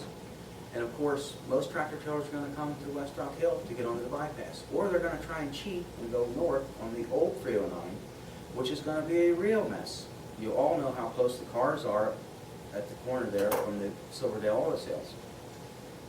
I think that we need to be involved, or at least made aware of what's happening. Fortunately, tonight, we have Patrick Armstrong, who is East Rock Hill's solicitor, and he has been paying attention a little bit to what has been going on from East Rock Hill's point of view. I just think that we as the community here, we need to have a little bit of input maybe, or discussion on our concerns for safety and maneuverability of the large vehicles that will be added to our roadways. So I think Greg has sent a letter already to the Percy Borough, right?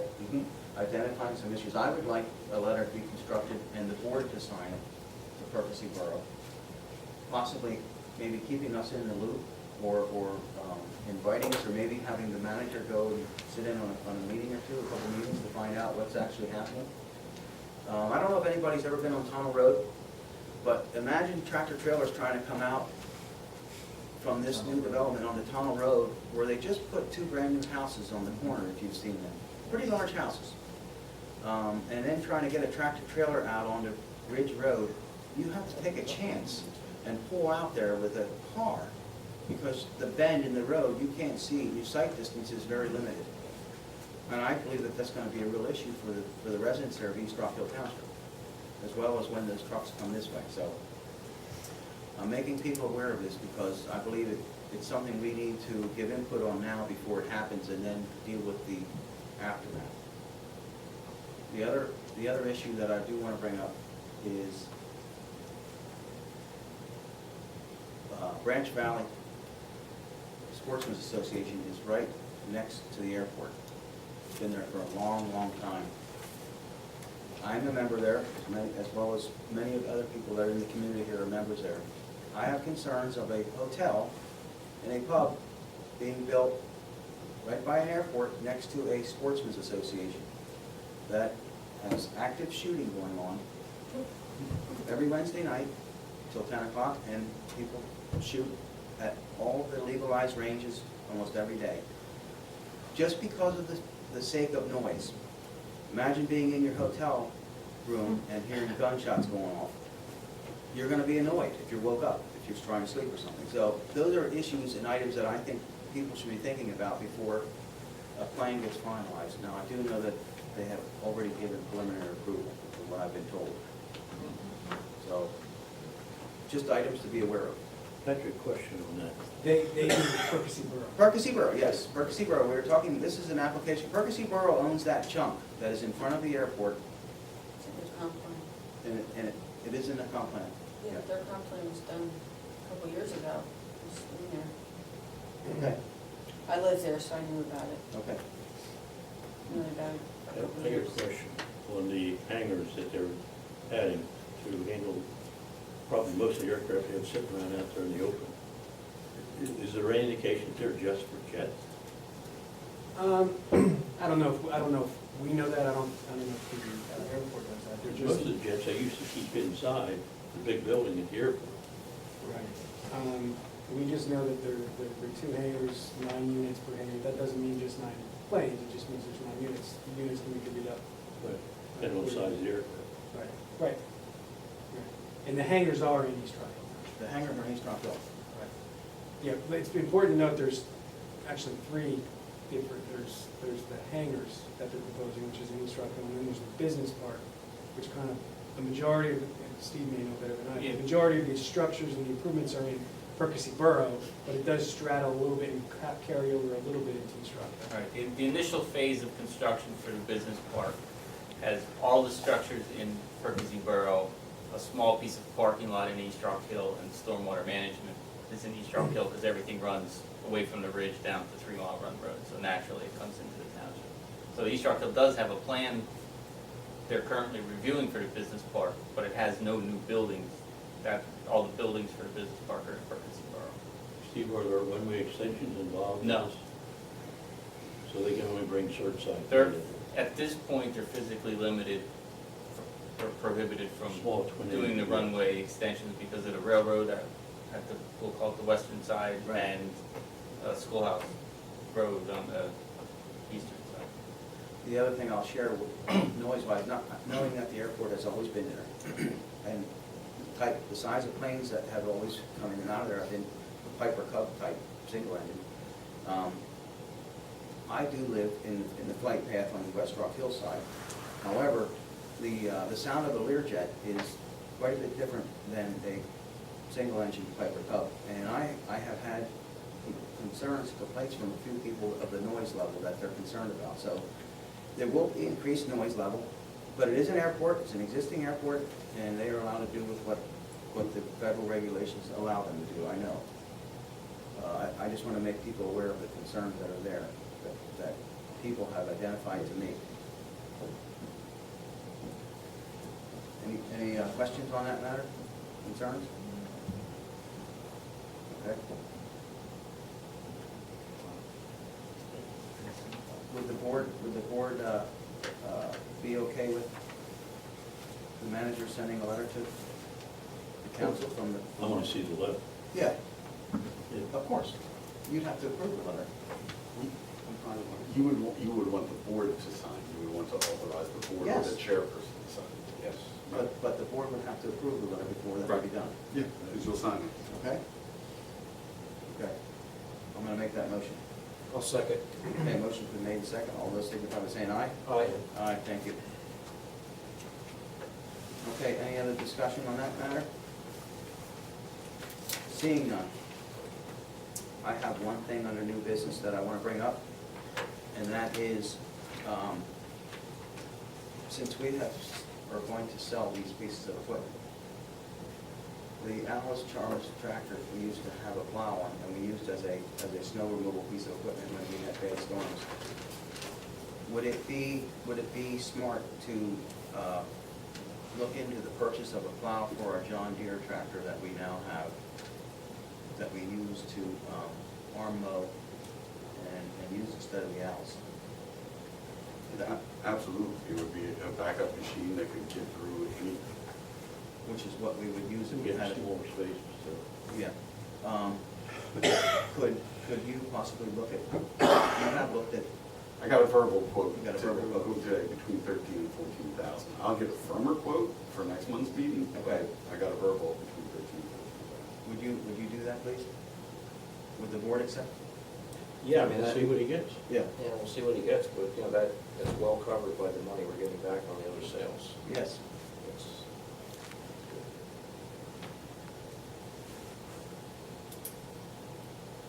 Okay, any other new business? Do you have any new business? No, I have a piece of old business that Okay. we can cover. Some of you may know or may have heard, Pennsylvania Power and Light is upgrading substation, Bucksmont substation on Simmons Road, and so as a part of doing that, they've been doing a lot of work there, and they have been doing foundation work. And the process of that foundation work, they're using some special techniques to uncover the area where they're going to put a new foundation for, it's about 100 MVA transformer, huge transformer, and a new primary circuit breaker. And that activity emanated a lot of noise. And the technique they're using is called water shaving, and the other term they had here. Anyway, they use a water jet to loosen up the soil. And the reason they're doing that is they need to find out what conduits are underground that have been feeding the former circuit breaker, so they don't destroy that in the process of building a new foundation. Now, this has been going on for what, Greg, about a week? Correct. About a week. I talked with the project manager for PP&L and their public relations people this afternoon for about a half hour and got some input. And I want to summary of the whole thing, I urge them that in the future, if they are going to do anything like that, it's incumbent upon them to let the townships know ahead of time. So we all have websites so they can put on, everybody knows, I hear the noise and over there. It was a loud noise. Greg and I were there and we checked the decibels. It ranged from 63 to 68. And I think our ordinance is 62. Our ordinance is 60. Unless you have a permit or if you're doing repair on an existing thing. Right. And that's what they're doing. They're repairing, which then makes them exempt from our zoning. And so, if anybody comments or complains about it, that's what the noise is from. It's a construction site, noises emanate from construction sites. And so they agreed that they would do what we suggested, contact the municipalities ahead of time, so everybody can be aware of what it is.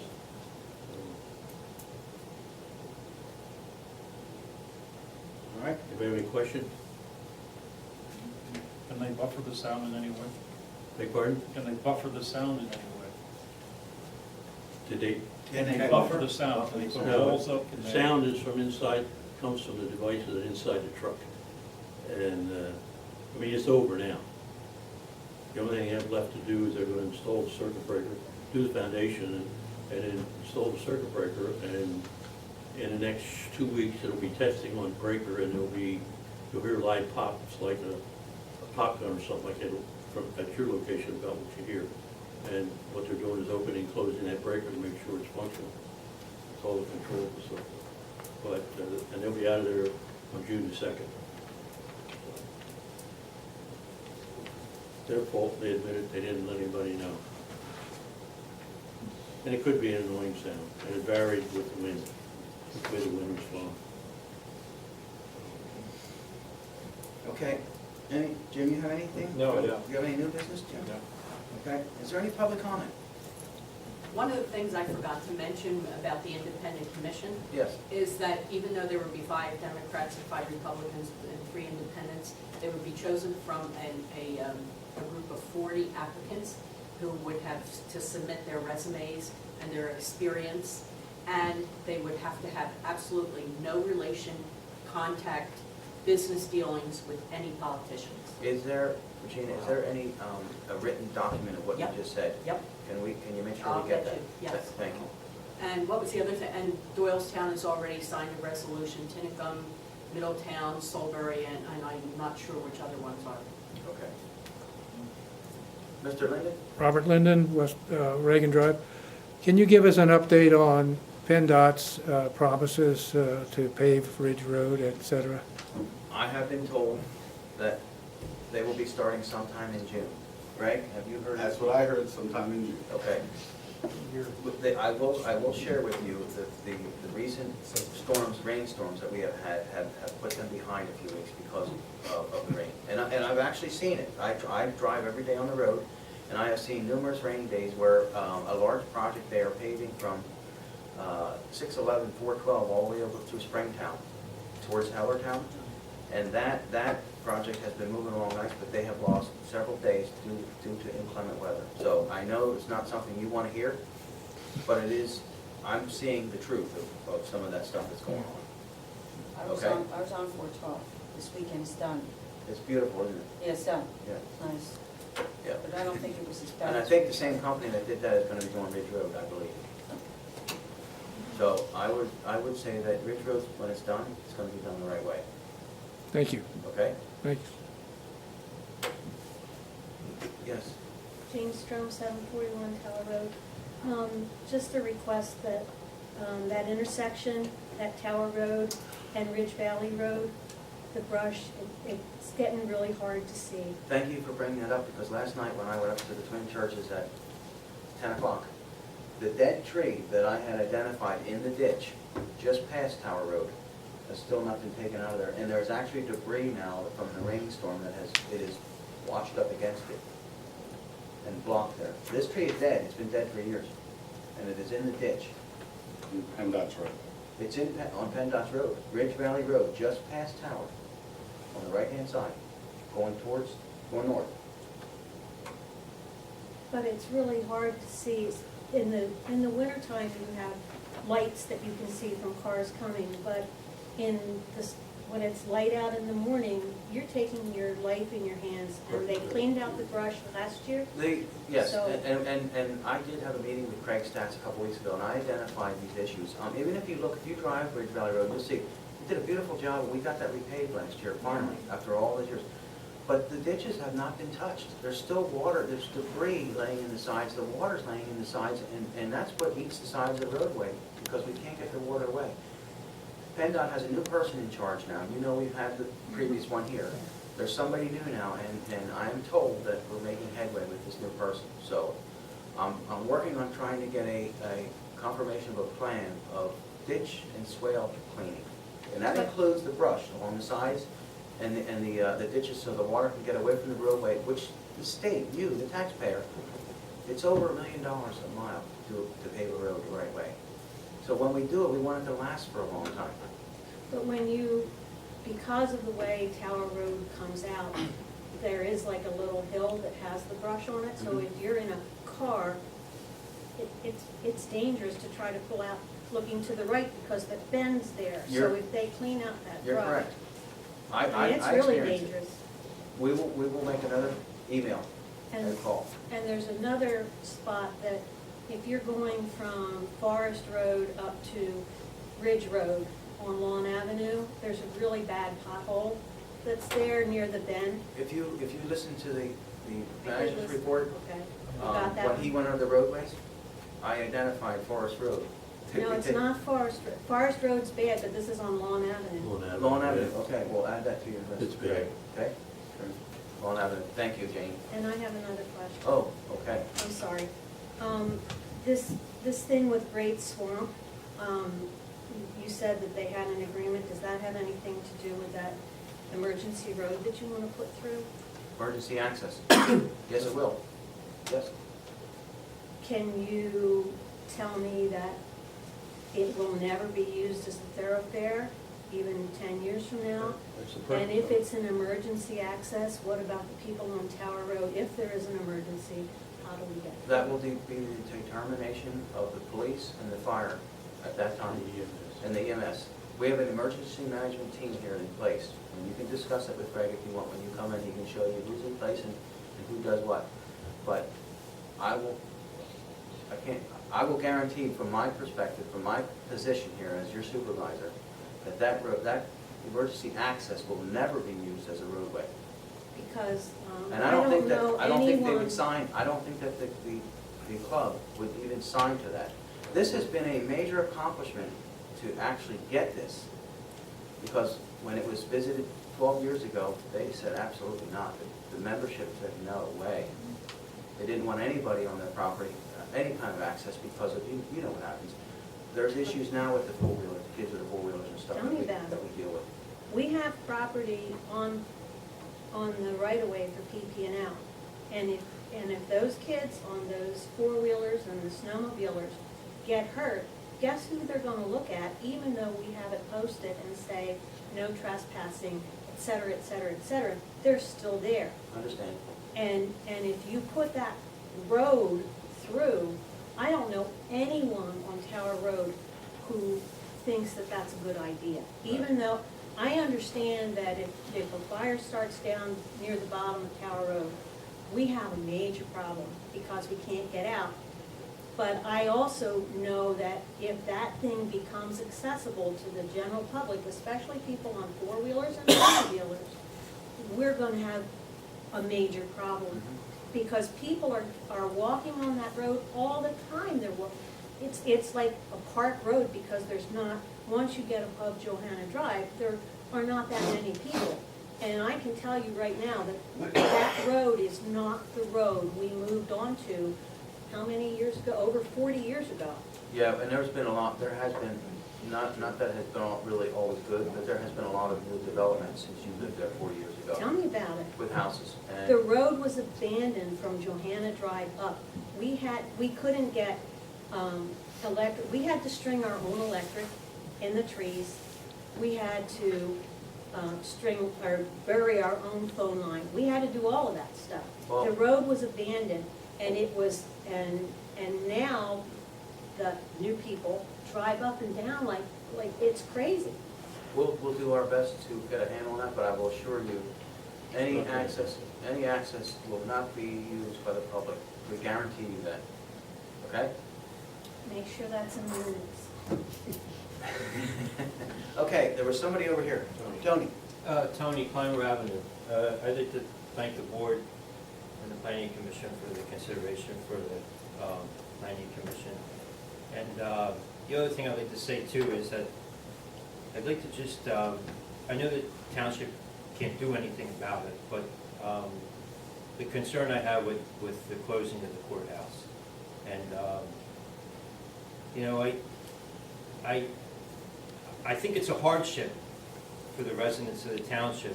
And the other fact of the matter is that all it does is drive Pennridge further away to take their citations up to Quakertown and what have you. I mean, I think ultimately it's a problem, and I don't. And the other thing I don't understand is why, with Election Day yesterday, if that was the case, then why aren't West Rockhill residents allowed to vote for the Quakertown, district justice? It's just, there's a lot of issues about it, and on top of it with, Pennridge, Percy Airport doing their thing, as you discussed, and also in Percy they have the, that 300 unit development across from Menlo and stuff like that. I mean, the crimes never went down. I don't understand, like, the 4 people that are in the courthouse they're still employed. They're going to be moved to other courthouses in the area. And the judge is looked at as a quote-unquote part-time employee or a part-time person there. And if the county has to save money, I wouldn't do it on a district court level. And I know the township can't do anything about it per se, but it does affect us all. And we pay Pennridge money to police us, and to provide that service. But all it does is drive the officers away. I know that some of the constables help Pennridge out with, running a prisoner or doing paperwork, and there's not compensation there. But now if we have to have an officer up there in court or what have you, then we're losing an officer down here. I want to stop you there a minute, Tony, because I was supposed to bring this up tonight under new, because I had much discussion. About 2 weeks ago, we got a letter from a resident who used to be our previous representative on this matter. I then reached out to Craig Stacks and had a meeting with him on this, because as we, part of the Pennridge Regional Police, have a great concern of this. And I shared with him my concerns of the citizens of West Rockhill Township now have to pay their officers overtime to go to Quakertown, and for the time that they're there, however long it takes.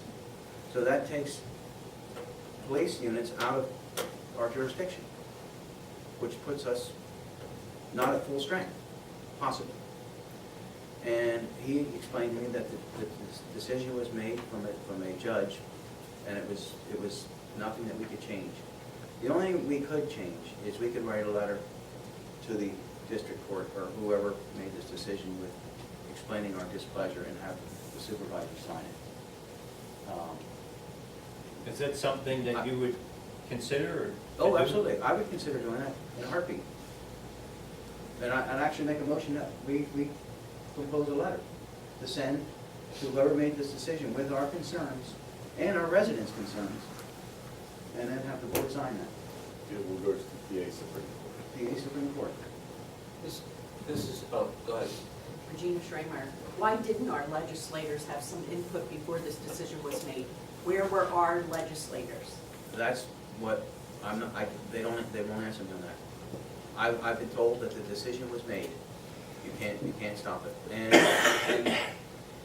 it's a shame because We should have had input in that. It goes back to communication. Communication with your people. Well, it's not right that you can't go to an election and vote for your supposed person. Right. I mean, If they were gonna say that they were gonna do this, they should have Yes. identified everybody that you now will be voting for this person. And it'll East and West Rockhill Township will go to Quakertown. If you're in Percy, Sellersville, they'll be going down to New Britain. That's a farther run. Can you imagine if our guys had to go to New Britain? Chalfont, yep. You shall one. It's not very at all. I don't know how much money they're saving, but we're gonna look into it. It's gonna cost us money in overtime, like you said, That's the my officers will be concern. out of the township. It Yes. will cost us. Absolutely. That's my concern, thank you. Okay. So we will put a letter together. It's Jim Haynes, Maysville Materials.